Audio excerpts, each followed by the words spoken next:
성가대 찬양이 오늘 설교와 딱 맞습니다. 우리 최주리 집사님한테 내가 오늘 이렇게 기도에 관한 설교를 할 테니까 이런 말씀에 관한 찬양을 준비해 주세요 라고 말하지 않았는데도 이렇게 기도하는 중에 영이 이렇게 잘 소통하여서 참 하나님이 오늘 우리에게 하시는 말씀과 이 찬양이 하나로 어우러져서 이렇게 오늘 우리에게 교훈을 합니다. 오늘 설교 말씀 제목을 다 같이 한번 크게 읽겠습니다. 시작. 그리하면 하나님께서 주시리라. 사랑하는 성도 여러분, 야고보서를 기록한 야고보 사도의 별명이 있습니다. 그 별명은 기도의 사도입니다. 그는 예수님의 육신의 동생으로서 예수님께서 공생애를 하시는 동안에는 예수님을 자신의 구주로 믿지 않았습니다. 그런 그가 예수님을 하나님의 아들로 그리고 자신을 구원하는 그리스도로 믿게 된 것은 예수님께서 말씀하신 대로 십자가에서 고난을 받아 죽으시고 장사한 지 사흘 만에 부활하심을 목격하면서입니다. 그는 부활하신 주님을 보면서 예수님은 단순한 육신의 형제에 불과한 것이 아니라 그분이 정말 살아계신 하나님의 아들이요 구세주시라는 것을 깨닫고 그 예수님을 자신의 하나님, 자신의 그리스도로 믿고 영접함으로 주의 제자가 되었습니다. 그 후 그는 자기의 인생을 자기의 주인 되시고 자기의 주님 되신 그리스도를 위해 온전히 헌신하여 드렸습니다. 그 후 그는 예루살렘 교회의 중요한 지도자로서 부상하게 되는 것을 우리는 사도행전을 통해서 목격할 수가 있습니다. 유명한 유대 역사가인 유세비우스는 이 야고보 사도를 가리켜 그는 약대의 무릎을 가지고 있었던 사람이다. 왜냐하면 그는 늘 기도하기 위하여 무릎을 꿇고 있었기 때문이다.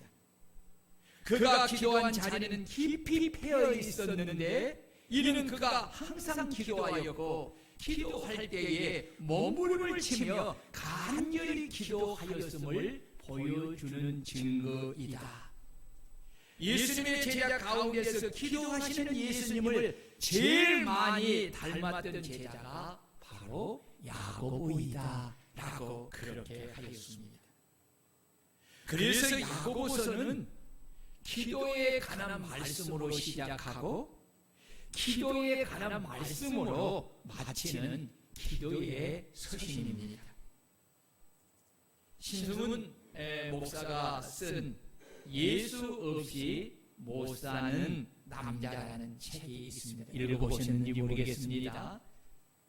이 책은 성공한 사업가로 살아가던 한 남자가 예수를 만나 변화된 삶을 살아가게 된 이야기를 기록한 책입니다. 33세 때 미국 이민 사회에서 타고난 은사를 발휘하며 다양한 사업을 벌이고 계획한 대로 많은 돈을 벌며 성공을 거두었던 저자는 문득 풍요로움에서 허전함을 공허함을 느끼게 됩니다. 그는 교회가 자신의 사업 확장에 도움이 될 줄 모른다는 생각에 처음으로 교회에 나갔습니다. 그리고 그곳에서 자신의 인생의 삶을 바꾼 하나님을 만나게 됩니다. 그는 사업을 정리하고 신학을 하였고 아프리카 선교 사역을 자원하여 갔습니다. 그는 5년 동안 사역했던 아프리카 선교지에서 일어난 일들을 소개하는데, 아프리카에서 사역하던 어느 날 갑자기 팥빵과 양갱이가 너무나 먹고 싶었습니다. 일 중독 기질이 있는 나는 간식을 챙겨 먹으며 일을 하는 사람이 아닙니다. 대개는 살기 위해 또는 일하기 위해 식사를 하던 내가 그날따라 좋아하던 팥빵이 생각이 나지만, 이곳은 아프리카이기에 어떻게 팥빵이나 양갱이를 구하겠는가? 이것은 불가능한 일이니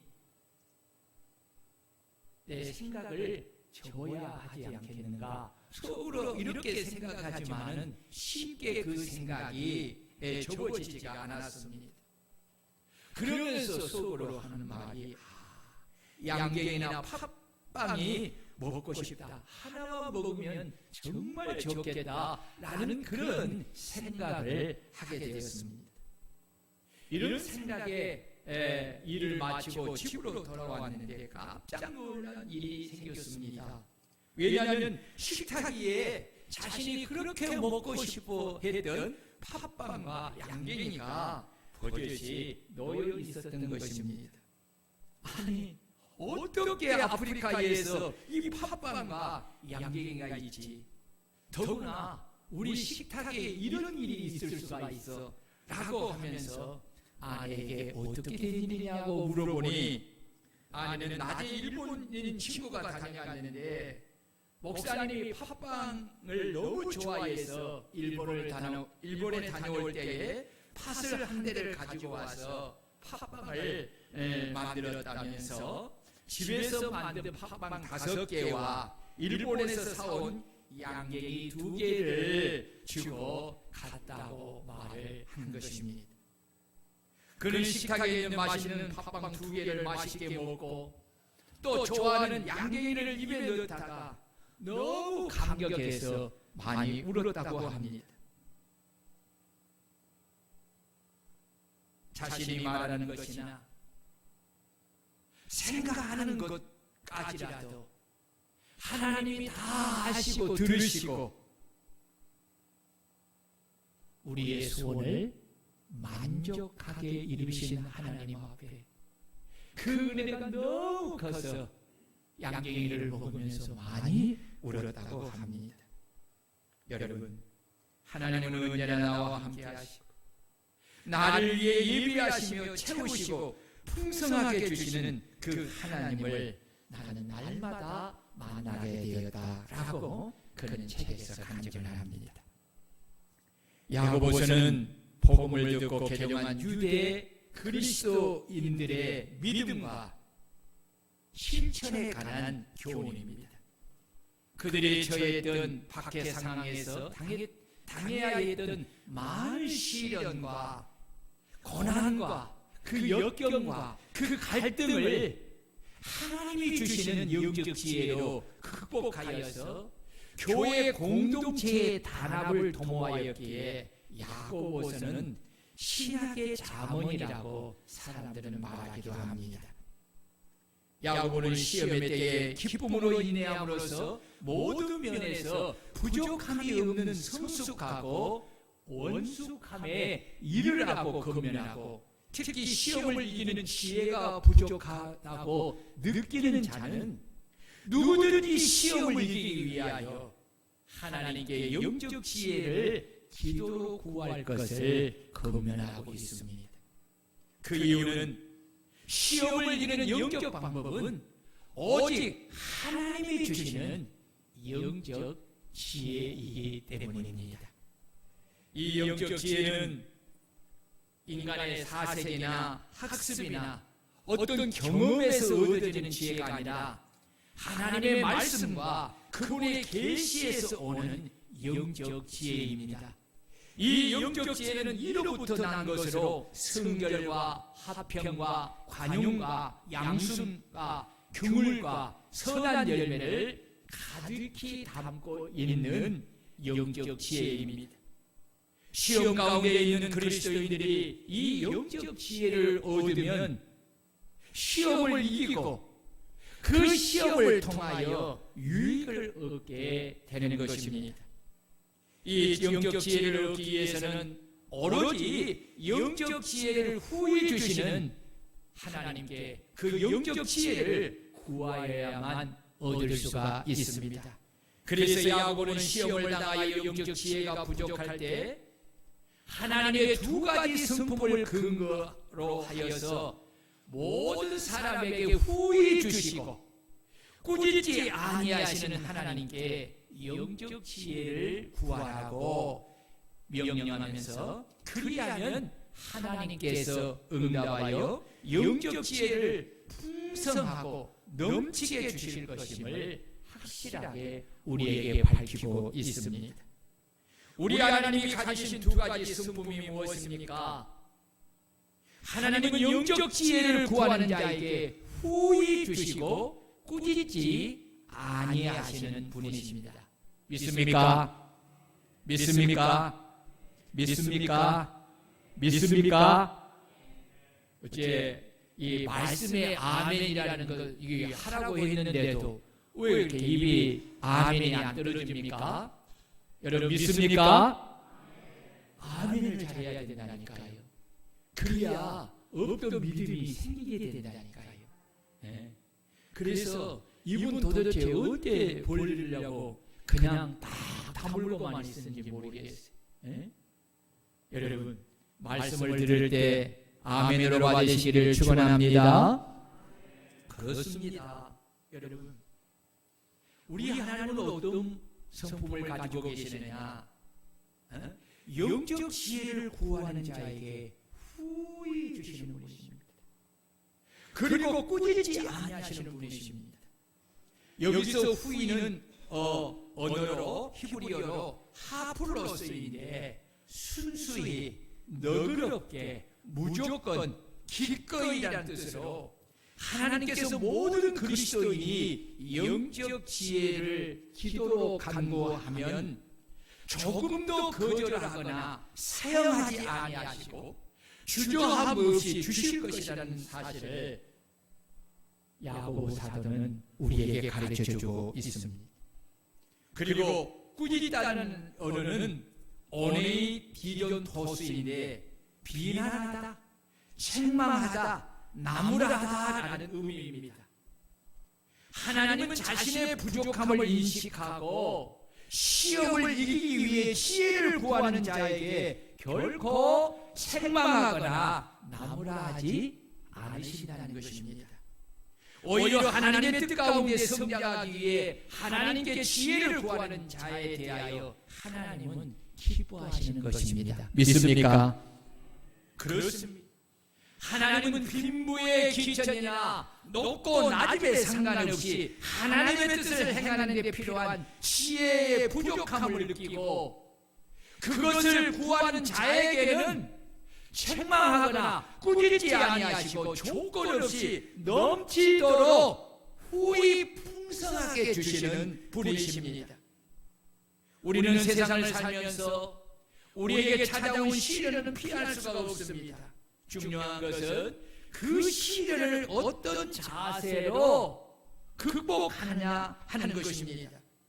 시련을 극복하는 것은 하나님이 주시는 영적 지혜입니다. 그렇다면 그리스도인들은 이 영적 지혜가 부족할 때 그 영적 지혜를 구하기에 하나님 앞에 어떠한 자세를 가져야 합니까? 오늘 야고보 사도는 세 가지 자세를 가지라고 합니다. 첫째는 오직 믿음으로 구해야 한다. 다 같이 시작. 오직 믿음으로 구해야 한다. 6절을 보면 오직 믿음으로 구하고 라고 말하고 있습니다. 여기 믿음으로 구하고 라는 이 헬라 언어는 아이테이토 앤 피스테이인데 예수 그리스도의 구속을 믿는 믿음 안에서 기도하다라는 의미입니다. 하나님 앞에 기도로 간구함에 있어서 믿음은 필수적인 것입니다. 믿음이 없는 기도는 구하는 바를 전혀 얻을 수가 없습니다. 간구가 주님이 약속하신 말씀에 대한 믿음과 연결되지 않는다면 하나님께서 들어주시지 않을 뿐만 아니라 그 자체가 죽은 기도에 불과한 것입니다. 그러기에 모든 기도가 다 응답이 되는 것이 아닙니다. 죄를 회개하지 않고 욕심으로 드리는 기도, 교만과 예식으로 드리는 기도, 믿음으로 기도하지 않는 입술만의 기도는 응답되지 않음을 기억해야 합니다. 오직 믿음으로 하나님께 기도하시기를 축원합니다. 그리고 기도할 때 하나님께서 기도를 들으시고 나에게 영적 지혜를 주심을 확신하면서 여러분 기도할 수 있기를 주의 이름으로 축원합니다. 여기서 구하라라는 단어는 아이테이토라는 현재 능동태 명령형입니다. 이는 하나님께서 그리스도인들에게 주신 권리를 적극적으로 능동적으로 행사하도록 명령한 것입니다. 누군가 말을 해서 억지로 말이 못해서 하나님 앞에 기도하는 것이 아니라는, 기도는 하나님의 자녀들에게만 주는 특권 중에 특권이기 때문에 능동적으로 자발적으로 매일매일 순간순간 그렇게 기도를 하라는 것입니다. 여러분, 하나님께서 하신 말씀에 대한 믿음이 있다면, 그리고 응답을 받기를 원하는 믿음이 있다면 반드시 믿음으로 하나님께 기도해야 합니다. 기도하지 않고서는 하나님께 응답받을 길이 없습니다. 그래서 야고보 사도는 간구하지 않는 그리스도인들에게 너희가 얻지 못함은 구하지 아니하여 라고 한 것입니다. 여기 주시리라라는 이 말을 직역하면 그러면 그것이 그에게 주어질 것이다 라는 뜻입니다. 이는 기도에 대한, 기도 응답에 대한 확실한 약속을 말하는 것입니다. 이 주시리라에 해당되는 도데세타이는 수동태 미래입니다.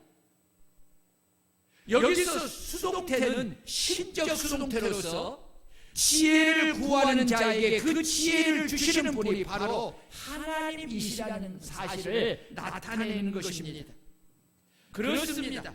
하나님은 인간과 달리 상황의 변화나 어떤 반대 세력에 밀려서 그 무엇을 주시는 데에 실패하는 분이 아니시므로 성도들은 더 확신을 가지고 오직 믿음으로 구하면 반드시 응답을 받게 되는 것입니다. 그렇다면 우리 성도님들은 지난 한 주간 동안 지난 주일에 들었던 하나님의 말씀, 에나골에 불을 지는 자의 셈이라는 말씀을 따라 하나님 앞에 나와서 삼손처럼 불을 지는 기도를 드리는 삶을 사셨습니까? 아니면 그냥 말씀을 듣는 것으로 끝나고 여전히 기도하지 않는 삶을 살고 있습니까? 여러분, 우리 하나님이 원하시는 뜻은 말씀을 듣는 것으로 그치는 자가 되지 말고 말씀을 듣고 행하는 자가 되라고 우리에게 말씀하시는 것입니다. 이것이 우리를 향하신 하나님의 뜻입니다. 여러분들이요, 말씀을 아멘으로 믿음으로 받으면 그 말씀을 품게 되면요, 여러분 속에 행동이라는, 행함이라는 믿음의 역사가 나타나게 되는 것입니다. 암탉이 알을 품기 시작하면요, 언제나 알이 알에서 새끼가 나올까 하여도 시간이 되고 때가 되면 반드시 품은 알은 그 알에서 새끼가 나오듯이 여러분이 하나님의 말씀을 믿음으로 아멘하여 품고 그 믿음으로 품은 그 알은 기도할 때에 여러분의 삶 속에 행동으로 나타나게 될 줄로 믿습니다. 미국 교회 부흥 역사에서 중요한 위치를 차지했던 엘령 퀘일 목사님의 이야기입니다. 그는 감리교 목사로서 능력 있는 설교, 설득력 있는 설교를 통해 많은 사람을 감동시키고 큰 위로와 용기를 주었습니다. 한 번은 고통스러운 문제가 생겨서 고민하다가 밤새도록 잠을 못 이루고 뒤척였습니다. 결국 침대로 내려와서 무릎을 꿇고 하나님 앞에 간절하게 기도를 드렸습니다. 하나님, 이 고통스러운 문제를 내가 어떻게 해야 하겠습니까? 그는 하나님 앞에 기도하고 또 기도했습니다. 한참 기도하는 내 마음에 성령의 음성이 들려왔습니다. 내가 공연히 문제를 끌어안고 고통을 당하고 있구나. 그 문제는 내가 해결할 것이 아니라 내가 해결할 것이다. 너는 잠을 자거라. 나 혼자 깨어 밥을 셀 테니 라는 그런 음성이 들려왔습니다. 그래서 하나님께 맡기고 그는 편히 잠을 잤습니다. 그리고 깨어나서 보니 그 밤사이에 그 어려운 문제가 해결이 되었습니다. 이후 퀘일 목사님은 이 사건을 있은 이후에 이렇게 책에서 간증을 했습니다. 하나님께서 깨어 계시니 여러분은 기도로 온전히 맡기고 평안히 주무십시오. 하나님께서 깨어 계시니 여러분들은 기도로 온전히 맡기고 평안히 주무십시오. 우리가 하나님께 기도로 아뢰면 그 일은 우리의 일이 아니라 하나님의 일이 되는 것입니다. 따라해 봅시다. 우리가 하나님께 기도로 맡기면 그 일은 우리의 일이 아니라 하나님의 일이 되신다. 여러분 믿습니까? 우리가 잠자는 동안 하나님께서 밤을 새워서라도 그 문제를 해결해 주시는 것입니다. 그러므로 어려운 일이 있을 때, 힘든 일이 있을 때 도와달라고 하나님께 부르짖어 오직 믿음으로 기도하는 여러분들이 되시기를 축원합니다. 내 힘으로 힘써도 안 되는 일이 있을 때 하나님께 오직 믿음으로 부르짖어 기도하시기를 바랍니다. 그리하면 하나님께서 예민하지 아니하시고 하나님께서 그 문제를 해결해 주시는 것입니다. 언제든지 어떤 일이든지 귀찮아하거나 싫어하지 아니하시고 주무시지 아니하시고 해결하시는 하나님께 오직 믿음으로 기도하여 응답받는 저와 여러분들이 되시기를 주의 이름으로 축원합니다. 두 번째는 조금도 의심하지 말아야 합니다. 6절을 보면 조금도 의심하지 말라. 의심하는 자는 마치 바람에 밀려 요동하는 바닷물결 같으니 라고 있습니다. 여기 조금도 의심하지 말라는 언어로 메덴 노멜로스라는 말인데 자신과 모순되다, 주저하다, 망설이다 라는 그런 의미입니다. 조금도 의심하지 말라는 것은 강구하는 자의 마음 상태가 강구하는 내용과 모순이 되어서는 결코 안 된다는 것입니다. 이것은 입술로는 믿는다고 하면서도 마음으로는 응답에 대하여 의심하는 것을 말하는 것입니다. 성도는 믿음과 의심의 사이에서 어느 것도 선택하지 못하는 자기 모선에 빠져서 주저하며 망설이는 이 불신앙적인 태도를 버려야 합니다. 말씀을 붙들고 기도할 때 조금도 의심하지 않는 것, 그것이 전적으로 하나님과 예수 그리스도를 신뢰하는 믿음인 줄로 믿습니다. 이런 믿음을 바로 예수님께서 말씀하신 산을 들어 옮길 만한 큰 믿음이라고 하는 것입니다. 그러므로 그리스도인들이 시험 가운데서 영적 지혜를 기도로 구할 때에 하나님을 신뢰하지 못하여서 의심하는 이 불신앙을 조심해야 합니다. 의심은 하나님에 대한 불신앙입니다. 약속에 관한 말씀을 조금도 의심하지 않는 믿음만이 하나님께 간구한 바를 응답을 받을 수가 있는 유일한 길입니다. 바로 야고보 사도는 본문에서 이 점을 거듭 강조하고 있습니다. 그러므로 오직 믿음으로 구하고 조금도 뭐하지 말라? 의심하지 말라고 말하고 있습니다. 채필린 목사님이 계십니다. 오래전에 사셨던 분인데 그분이 평양신학교 교수로 재직할 때 고향에서 쓸 돈 35원, 이 35원은 얼마만큼 경제적 가치를 갖냐면 쌀 2섬을 살 수 있는 값이라고 합니다. 이제 35원을 가지고 가다가 이제 주막집에서 하룻밤을 묵게 되어서 다른 사람과 함께 한 방에서 잠을 자게 되었습니다. 밤이 늦어서 서로 인사도 못하고 잠을 자는데 이 목사님의 마음속에 상대방이 수상하다는 이 의심이 들기 시작했습니다. 그래서 벽에 걸어 놓았던 양복을 벗어 그냥 이불처럼 덮고 또 시계는 풀어서 돈에 넣는 주머니에 함께 넣고 내복 속에 그렇게 감추었습니다. 그래도 이 의심이 안심이 안 되어서 저쪽에서 일어나는 그런 징조가 있을까 해서 후스락거리는 이 소리만 나도 그것은 자고 있지 않다는 표시이기 때문에 그런 부스럭거리는 소리가 나면 헛기침을 하는 것입니다. 그 말은 뭡니까? 나도 아직 자고 있지 않다라는 것을 말해주는 것이요. 그런데 이상하게도 저쪽에서도 자꾸 의심이 되는지 헛기침을 자주 하는 것입니다.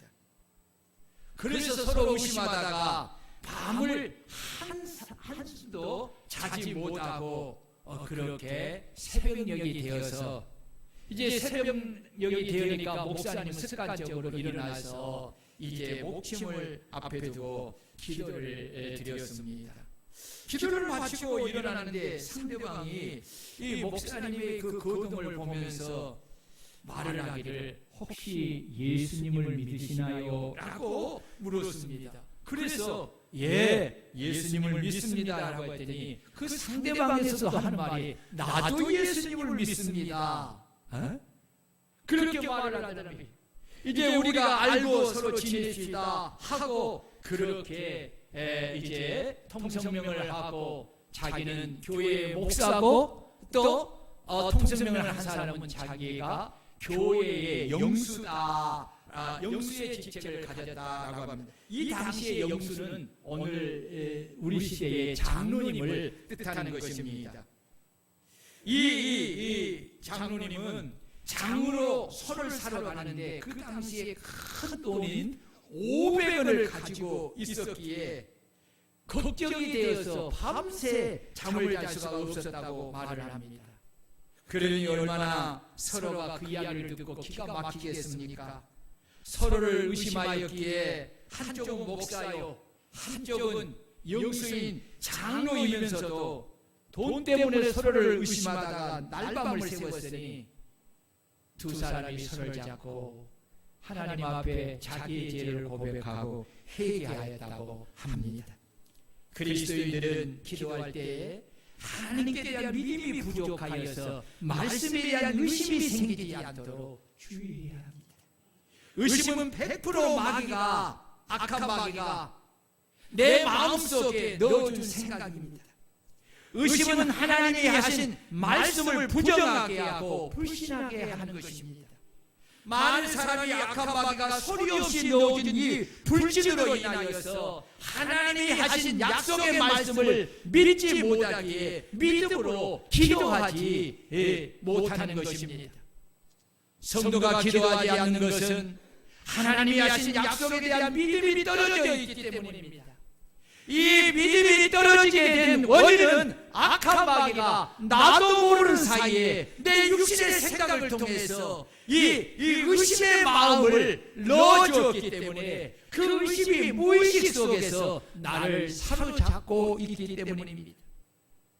조금 더 의심하지 않는 절대적 믿음으로 기도할 때 모든 사람에게 후히 주시고 꾸짖지 아니하시는 하나님께서 후히 주시는 풍성한 응답을 받을 수가 있습니다. 의심하는 모습은 마치 바람에 밀려 흔들리는 바다 물결과 같다고 했습니다.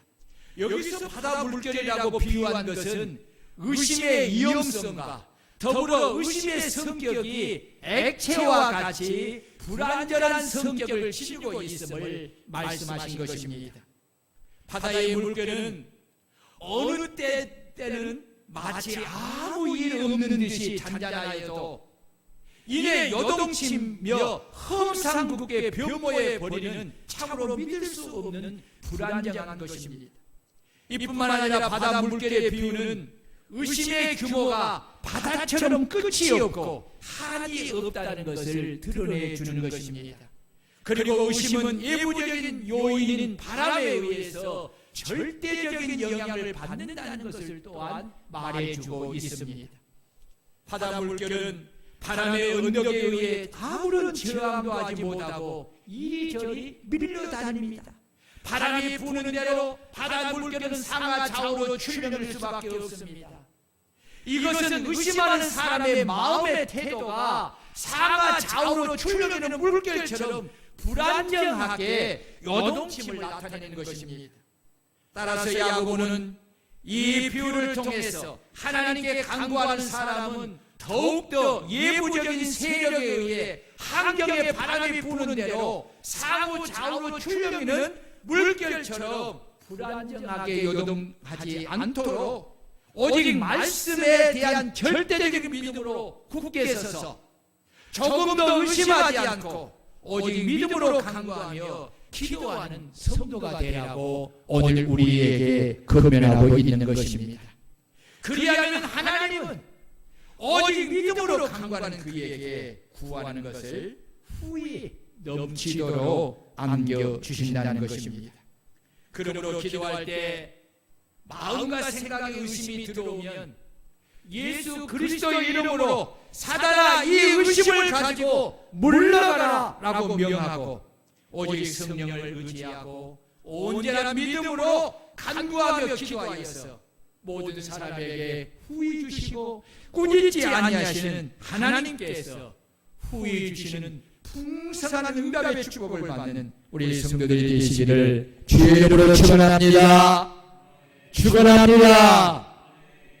마지막으로 두 마음을 품지 말아야 합니다. 8절에 보면 두 마음을 품어 모든 일에 정함이 없는 자로다 라고 했습니다. 여기에 두 마음을 품는 언어는 디시코스인데 일관성이 부족한 마음을 가지다라는 의미입니다. 이 두 마음은 언제든지 상황에 따라 변할 수 있는 마음으로 일관성 있는 태도를 기대하기 힘든 마음을 가리킵니다. 두 마음을 품는 것은 하나님과 세상을 두 주인으로 섬기는 것을 의미하는 것입니다. 결국 두 마음은 어디로 가야 할지를 바른 판단을 내리지 못하게 하여 방하게 만드는 것입니다. 여러분, 반신반의하는 마음 또한 두 마음입니다. 여기 정함이 없는 이라는 단어는 아카타스타토스인데 세워지지 않는 이란 뜻으로 불안정한, 일정하지 않는, 변하기 쉬운 이라는 뜻이 있습니다. 이는 어디로 가야 할지 방향을 잃고 제대로 판단을 내리지 못하여 방황하는 삶을 의미하는 것입니다. 이런 자는 잠시 하나님을 의지하고 열심으로 기도하는 듯 하다가도 그 마음이 변하여서 인간적인 방법을 강구하는 듯 변덕을 부리게 마련이기 때문입니다. 하나님은 비록 후히 주시는 분이시지만 이런 두 마음을 품고 기도하는 자에게는 그 어떤 응답도 하지 않는 것입니다. 국민일보 겨자씨 칼럼에 나온 글을 읽었는데 소개합니다. 앞을 보지 못한 한 남자가 있었습니다. 그는 한 번이라도 좋으니 눈을 뜰 수만 있다면 여한이 없겠다고 생각을 했습니다. 이 안타까운 소문을 들은 부엉이가 남자에게 찾아와서 나는 밤에만 활동하니 낮에는 눈이 필요 없어요. 낮에 내가 눈을 빌려드릴게요. 밤에는 꼭 그 눈을 내게 다시 돌려주세요 라고 하였습니다. 다음날 아침에 남자가 깨어나니 세상이 환하게 보였습니다. 뛸 듯이 기뻐하며 눈을 빌려준 부엉이에게 고마움을 마음을 가졌습니다. 그날부터 부엉이와 생활을 하면서 낮에는 남자가 밤에는 부엉이가 눈을 달고 먹이를 찾았습니다. 며칠이 지나자 남자는 욕심으로 두 마음을 가지게 되었습니다. 그는 감사하는 마음을 잊어버리고 부엉이와 함께 눈을 쓰는 바보가 어디 있나 라고 말하며 부엉이가 잠든 낮에 도망을 쳤습니다. 남자는 밤이 되어 별을 보게 되어서 너무너무 기뻤습니다. 그런데 날이 갈수록 눈이 희미해지면서 아무것도 보이지 않게 되었습니다. 남자는 더듬거리면서 부엉이가 있는 곳으로 돌아왔습니다. 그때 부엉이가 말을 합니다. 나는 밤에 먹이를 찾지 못해 굶고 있었어요. 그래서 내 눈도 기운을 잃어버린 거예요. 하여는 이 부엉이는 그 말을 마치고 죽었습니다. 두 마음을 가진 남자는 다시 앞을 보지 못하는 신세가 되고 말았습니다. 영국 속담에 이음이 지나가면 하나님은 잊혀진다라는 말이 있습니다. 이는 이음 중에 있을 때에는 하나님께 나와 하나님을 찾고 하나님께 도움을 간절히 기도하지만 하나님의 도움을 받아 이음을 극복하고 문제가 없어지면 하나님을 멀리한다는 것입니다. 우리나라 말에 화장실 갈 때의 마음과 나올 때 마음이 다르다는 것과 같은 의미이지요. 반대로 이런 경우의 신자도 있습니다. 평상시에는 하나님을 그럭저럭 잘 믿다가 그만 문제와 어려움이 생기면 낙심하고 의심하여 하나님과 멀어지는 경우도 있습니다. 여러분, 인간관계도 그렇습니다. 평상시에는 그럭저럭 좋은 관계로 지내는 사람이 갑자기 돈이 걸리고 이해관계가 걸리면 덜 변하는 사람들이 있습니다. 이렇게 언제든지 상황에 따라서 마음이 변하는 사람을 우리는 좋은 친구, 진짜 친구라고 말하지 않습니다. 여러분, 이는 하나님도 마찬가지입니다. 상황에 따라 마음을 변하는 사람을 좋은 신자, 진짜 신자라고 말하지 않습니다. 그리고 예수님도 겉의 마음과 속의 마음이 다른 바리새인들의 이선을 꼬집으면서 해치라 무덤이라고 책망하였습니다. 무덤 안에는 시체가 썩고 있습니다. 심하게 부패한 냄새가 납니다. 그런데 무덤 밖에는 하얀색의 해를 칠해 놓았습니다. 겉으로는 매우 깨끗한 것 같지만 속은 아니라는 것입니다. 겉은 하얀 마음이지만 속은 시커먼 마음, 이 두 마음의 소유자는 것입니다. 그래서 야고보 사도는 두 마음을 품은 자들아, 마음을 성결케 하라고 그렇게 말씀한 것입니다.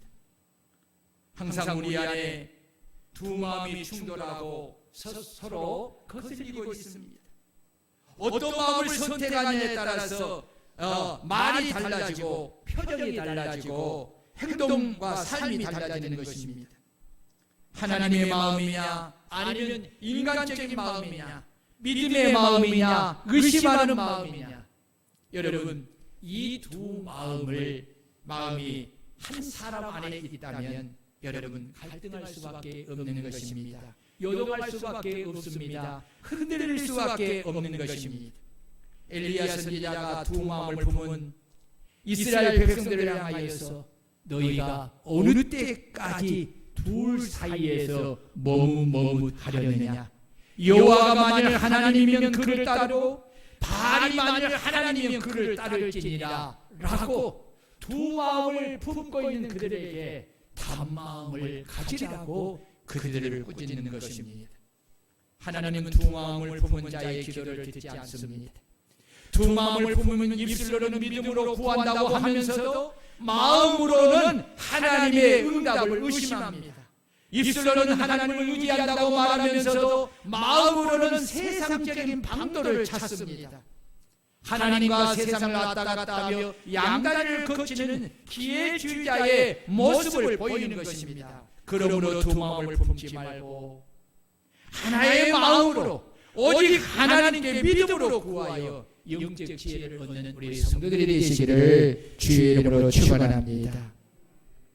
일본의 유명한 요리작가 미우라 야하코를 여러분이 잘 알고 있을 것입니다. 그녀는 폐교역으로 24살 때부터 13년 동안 괴로움과 싸워야 했습니다. 직장암이 있었습니다. 파킨슨 병이 있었습니다. 척추에 카리에스의 질병들이 있었습니다. 그 질병으로 인하여서 그녀를 공격했습니다. 그러나 그녀는 쓰러지지 않았습니다. 77년의 일생 대부분을 그녀는 질병과 투병하며 살았지만 그녀는 그 속에서 빈정, 죽음의 피안까지 길은 여기에 살며 생각하며 이 질글세, 이 미우라 야이코가 쓴 이 추억 같은 글입니다. 여러분 오래되었지만 이 책을 한 번씩 읽어보세요. 은혜가 됩니다. 예, 이런 책들 여러분 한번 시간 내서 오래된 책이지만 한번 읽어보시면요 얼마나 은혜가 되는 줄 모릅니다. 그가 그 질병의 고통 속에서도 쓰러지지 않고 좌절하고 낙심하고 절망하지 않고 그 자리에서 일어설 수 있었던 것은 예수 그리스도의 복음을 그가 들었고 마음에 품었기 때문입니다. 폐병 3기의 중환자가 되어 피를 토하며 결핵 요양소에서 죽음을 기다리고 있을 때에 믿음의 사람 다다시오라는 사람을 만났습니다. 그는 복음 편지를 통해 미우라에게 예수님을 소개합니다. 그는 피를 토하며 숨을 거두기까지 그녀에게 복음을 전했습니다. 미우라야가는 그 사랑에 감동되어서 병상에서 세례를 받고 성경을 읽기 시작을 합니다. 그녀의 마음이 움직이기 시작했습니다. 절망이 소망으로, 근심이 기쁨으로 바뀌게 되었습니다. 그녀의 글은 절망과 사망의 골짜기에 있는 사람들의 가슴을 이슬비같이 잔잔히 적시해 주었습니다. 그녀는 이렇게 고백을 합니다. 질병으로 내가 잃은 것은 건강뿐이었습니다.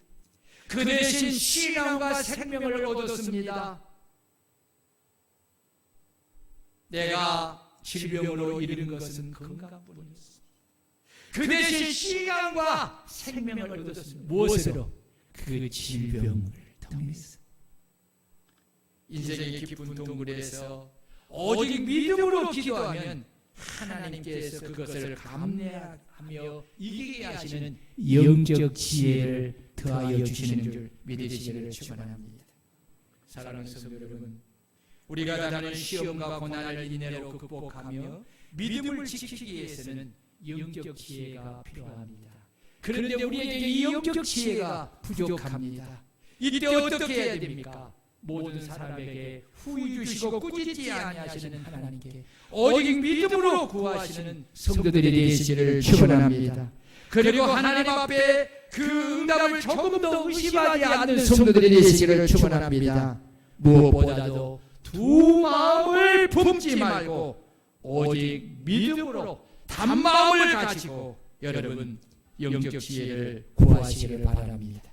그리하면 모든 사람에게 후히 주시고 꾸짖지 하시는 하나님께서 여러분들에게 풍성한 응답을 차고 넘치도록 베풀어 주실 줄 믿습니다. 우리 다 같이 말씀을 부여잡고 주님 오늘 말씀을 들은 대로